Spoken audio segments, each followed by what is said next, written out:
מזמור לדוד, אדוני רואי לא יחסר, בנותיה ירביצני, על מי מנוחות ינהלני. נפשי ישובב, ינחני במגלי צדק, למען שמו. גם כי אלך בגיא צל מוות, לא ירא רע, כי אתה עמדי.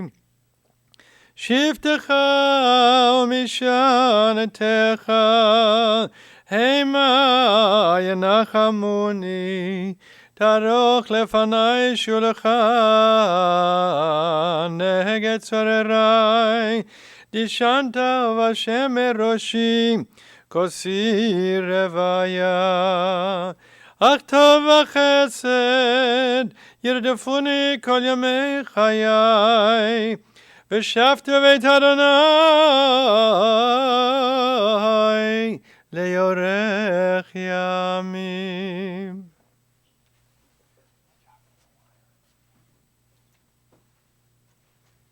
As Cantor Schiffman began our service with the chanting of Psalm 23 in the Hebrew, I ask you to join with me in Psalm 23 in the English. The Lord is my shepherd, I shall not want. He maketh me to lie down in green pastures. He leadeth me beside still waters. He restoreth my soul. He guideth me in straight paths for his name's sake. Yea, though I walk through the valley of the shadow of death, I fear no evil, for thou art with me. Thy rod and thy staff, they comfort me. Thou preparest a table before me in the presence of mine enemies. Thou hast anointed my head with oil. My cup runneth over. Surely goodness and mercy shall follow me all the days of my life, and I shall dwell in the house of the Lord forever. We gather here today to bid goodbye to a wonderful man. It's a difficult day. We didn't see it coming, definitely not as fast. But we also gather to say goodbye and to bring great praise to our beloved Arnold Kohn, a beloved son, brother, husband, father, cousin, and friend. Our Bible teaches, L'kol zaman ve'et l'kol chefetz tachat hashamayim, et laledet ve'et lamut.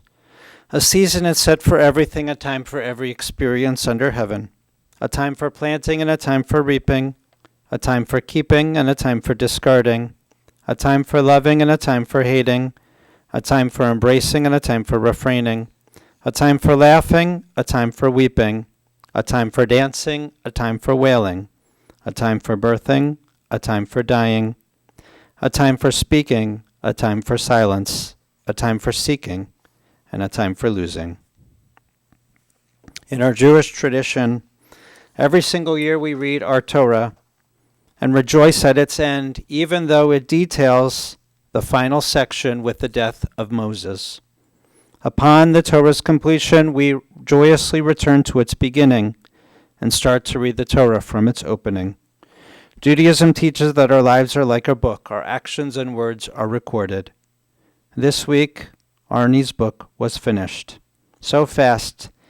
And yet we each can continue to write the chapters that lay unfinished, as we each carry Arnie's love of life, his energy and positive spirit, his love of family, and Cleveland sports. The rabbis imagine Moses crying while writing the final chapters of the Torah, telling of his own death. And so it is for us today, though his book is sealed with our tears. We rejoice because we have the opportunity to share Arnie's story from the beginning. Arnie has returned home in peace at the age of 71. Arnie leaves behind many in mourning, his beloved wife of more than 37 years, Joy, the apples of his eye and the diamonds in his crown, his daughters Cynthia and Diana, his sister Cookie, his sister-in-law Elaine, his Uncle Meyer, also known as Mike, and cherished extended family and friends. Arnold now joins his parents of blessed memory, Sam and Dorothy, his sister Sandra, his brother Jerry, all in their eternal home in heaven. Arnie was kind and generous. He was so fun to be around, and he always had a joke for you. Probably the same joke that he told you over and over and over, and that he thought was extremely funny. Arnie was a talker, a schmoozer, always making new friends, a dog lover that spoiled Cynthia's dog Lila. He loved his family and he lived for his girls, so proud of each of them and their professions, following after Dad's footsteps in business, finance, and retail. He was a fighter, and with his beloved wife, personal nurse and caregiver, Joy, Arnie faced every health challenge with his inner strength to beat it. It's hard to comprehend in the end because he went so quickly, hardly time to say goodbye, to tell him how much we appreciated him and loved him. But we knew and he knew. Arnie was raised at Sam's Loans at 22nd and Prospect. Along with his brother Jerry, he cleaned and swept the floors, helped out. But over the years, he took over for Dad, expanding the business with his older brother and business partner, Jerome. Those early years, he was working in the store because their mother wanted to get the boys out of the house, but business quickly became his passion. With his father, Sam, and brother Jerry, the pawn shop called Sam's Loan, and then Sam's Music Shops, the boys opened up more stores, Sam's World of Golf, expanding to multiple locations and multiple states. Jerry ran the business side, he was the CFO, and Arnie would go out and open all the new stores, traveling around, always bringing back a purse for Joy when he'd go to Youngstown, or when he'd go to Elyria, bringing home cream puffs for the girls. After graduating from Shaker Heights High, Arnold started classes at Ohio State. It was in Columbus at school where Arnie met his Joy. Joy's roommate happened to be dating Arnie's roommate. And Joy, you told me that you first met at a party, but you were there with a different guy. It happened soon that Joy and her roommates had special stuffed animals on their beds in their room, and Arnie and his roommate got into the girl's room and stole all the stuffed animals. Joy really wanted her stuffed Snoopy back, but Arnold held it hostage and would only exchange it for her baked goods, Joy's brownies. It is literally such a sweet story. And as we say, the rest is history, or icing on the cake. You were married in a small wedding in Columbus. That time, Joy was a CRNA, a nurse anesthetist. And Arnie would love to joke and say, "My wife could knock me out without leaving any trace of foul play, so I have to make sure and behave myself." He always did, most of the time. Together, you raised your girls in what he called the Kohn Castle. He loved his house in Gates Mills, especially his basement office, which you described as dirty and dingy. But he thought it was the best. He wired up the stereo system to play music in every room, including the garage. Together, Joy, you loved to eat out and travel with Arnie. Arnie had his rotation of restaurants. He loved getting there early, opening up the restaurant so he could pick exactly which waitress would help him. He was a regular, so they were happy to always take care of Arnold. You loved going to Broadway shows together, and he was a real movie enthusiast. You traveled during the early years. He worked very hard. He wasn't home much during the week, so vacations were very special family times together. You recalled fondly those family trips out west, Las Vegas, to the national parks, Zion and Bryce, Painted Desert, the White Sand Desert, the Grand Canyon on both sides. You'd play all the best driving games in the car, and when you got to a site, Dad would scout out the paths, which meant very long walks for the rest of the family. And Arnie always loved to take pictures, but he never wanted to be in them. He loved traveling with you on what he'd call shopping trips, which meant that he was taking the girls to all the souvenir shops, so you could get whatever you wanted, and also going up to New England many times as well. Arnie loved visiting Vegas, not for the gambling. He loved the pools, the buffets, the shows, and the nightlife. Arnold and Joy recently took their last big trip together, a wonderful Alaskan cruise that you'd been talking about for many years. Arnie was a big Cleveland and Ohio State sports fan. He'd coached the teams from his couch or on the stands, telling them what plays they should have called. I think we needed him a lot. And what players they should have drafted. He always got the best seats to the Indians games, behind the first baseline, and he'd bring his camera to get just the best shots. Or up in the loge, and you all waited for the dessert cart to come through. Arnie took you to the opening of the Rock Hall and all those Broadway shows. He was a music enthusiast. A movie collector, he had more DVDs than your local Blockbuster. He was a shopper. He'd go regularly to all the outlet stores shopping for the girls. He liked to buy himself clothes, and you told me that he had more shoes than all three of you combined. He was competitive, whether it was horse or pig shooting the basketball, Monopoly, spades, you name it, Arnie won. He never let you win. And if by chance someone else won when he was playing, he'd say it was their fault, never his. He loved collecting chess sets. A huge sports fan, he finally got Joy and the girls to go to an Ohio State football game together. It was Ohio State-Michigan in Ann Arbor, and the girls bought all their Michigan gear there. Dad was a little bit worked up, you told me, but no need to worry. Cynthia and Diana followed the path of their parents, and they both are Buckeyes, graduating from Ohio State. The family loved going to amusement parks when you were younger, Disney, Universal, Cedar Point, and Dad shared a love of roller coasters with Cynthia and would always ride the big slide and water rafting with Diana. Somehow Arnie was the only one who always got soaked. He loved going with Joy to the movies. He loved his red Corvette. You probably all know it and remember him driving all around. He loved driving very fast, and he always would park right behind me at the synagogue and block. He'd take multiple spots with that red Corvette. I couldn't get out. I had to wait for him to leave. Arnie was always trying to do something extra special for his girls, like when he bought them each bikes, and he put them together himself. And then Joy looked at them. They were already falling apart, so she had to call in a professional to assemble them. Jerry and Arnie were more than brothers. They were partners and incredible friends. They went to Browns games together, they looked out for each other, and they learned from each other. A great business team. They relied on each other.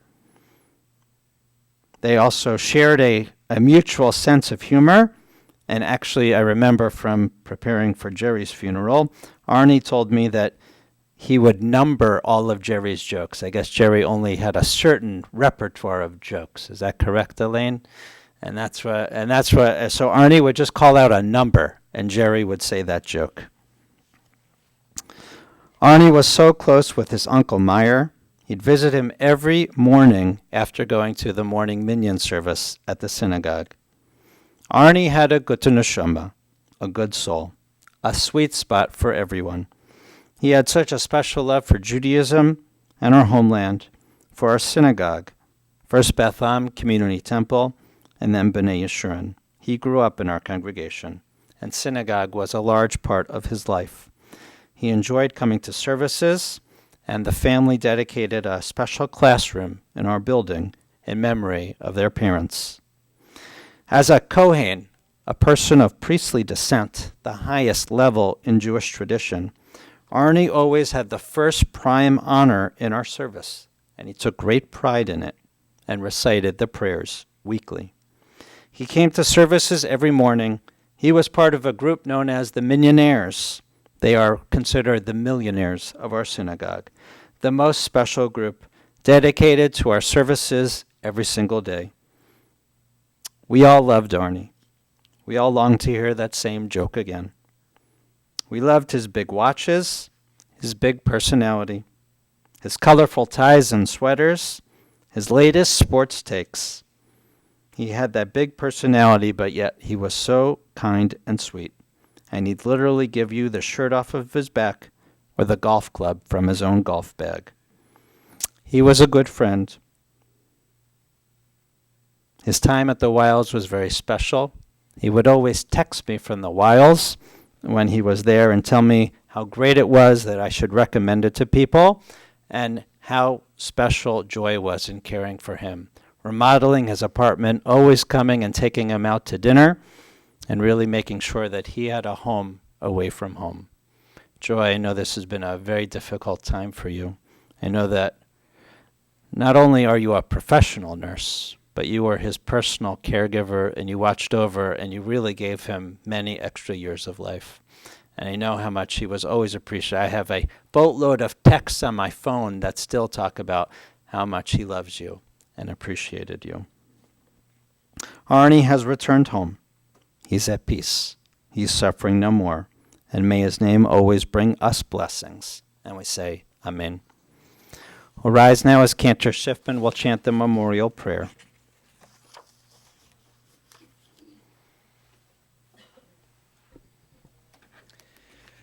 אל מלא רחמים שוכן במרומים המצא מנוחה נכונה תחת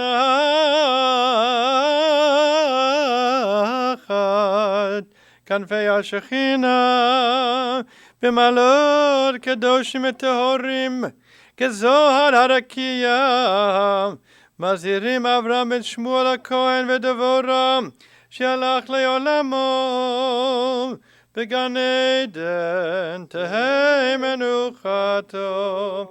ענה בעל הרחמים אז תראהו בסדר כנפיך לעולמים וצרור בצרור החיים את נשמתו. אדוני הוא נחלתו וינוח בשלום על משכבו ונאמר אמן. Exalted, compassionate God, grant infinite rest in your sheltering presence among the holy and pure, to the soul of our beloved Arnold Kohn, who has gone to his eternal home. Merciful One, we ask that our loved one find perfect peace in your eternal embrace. May he merit the reward for living a life filled with righteousness, kindness, and love. May he rest in peace, and we say, Amen. Please be seated. Following this service, interment will follow at Gates Mills Village Cemetery, and then following the burial, the family will receive friends at Sarah's Place Restaurant, 1501 Chagrin River Road in Gates Mills, Ohio, until 3:30. Those who wish to contribute in memory of Arnold can do so to B'nai Yeshurun Congregation's Minyan Fund. May God, the compassionate God, bring each one of you comfort and bring Arnie peace. May his memories remain in our hearts forever. And we say, Amen.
צדק לפניו